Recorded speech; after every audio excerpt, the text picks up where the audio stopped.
constant innovation, unparalleled education, groundbreaking global business education you'll find only at Oxford College of Business. That's because all we do, all we are, is business education. Almost all key members of the United National Party arrived at the premises of the Presidential Commission of Inquiry today to witness Prime Minister Ranil Wickremesinghe's appearance to provide evidence.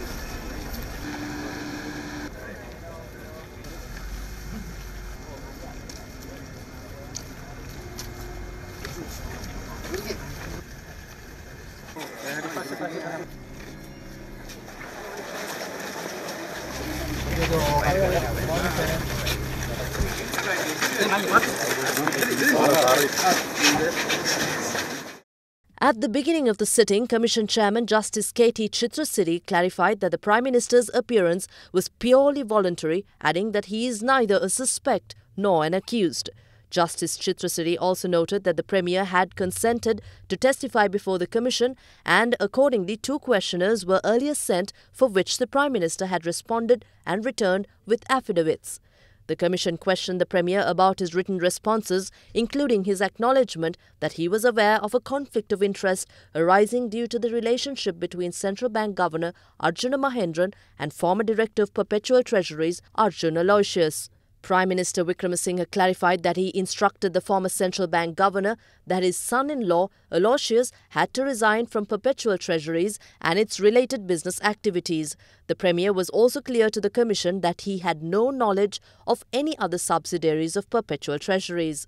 Responding further, the Premier admitted that he instructed the Central Bank Governor Arjuna Mahendran to do away with the private placement system and take up the auction-based system as the latter was more transparent. However, he had believed that Mahendran will follow due legal procedure in the implementation of his directive. Premier Wickremesinghe also said that then Governor Mahendran contacted him via telephone on the 27th of February 2015 to inform that a sum of 10 billion rupees was raised via the day's auction. The Prime Minister also noted that the COPE inquiry or the Gamini Pitipana committee, which looked into the controversial bond issuance, had not made a final conclusion or recommended any necessary action such as the Governor's resignation. He added that he had no knowledge of the meeting led by then Finance Minister Ravi Karunanayake on the 26th of March 2016 prior to the bond auction on the day. However, he added that the government had not taken a policy decision to ask state banks to bid low at Treasury bond auctions. Meanwhile, Justice K.T. Chitrasiri, making a special statement on the various views expressed in the political arena related to the evidence on telephone communications between Arjun Aloysius and several parliamentarians, claimed that telephone records of parliamentarians were not obtained or examined. He further clarified that claims of telephone lines being tapped is utterly false, adding that the entire process of the CID examination was based on data found on the mobile telephones and other electronic devices used by Arjun Aloysius and Arjuna Mahendran, along with information provided legally by telecommunication service providers.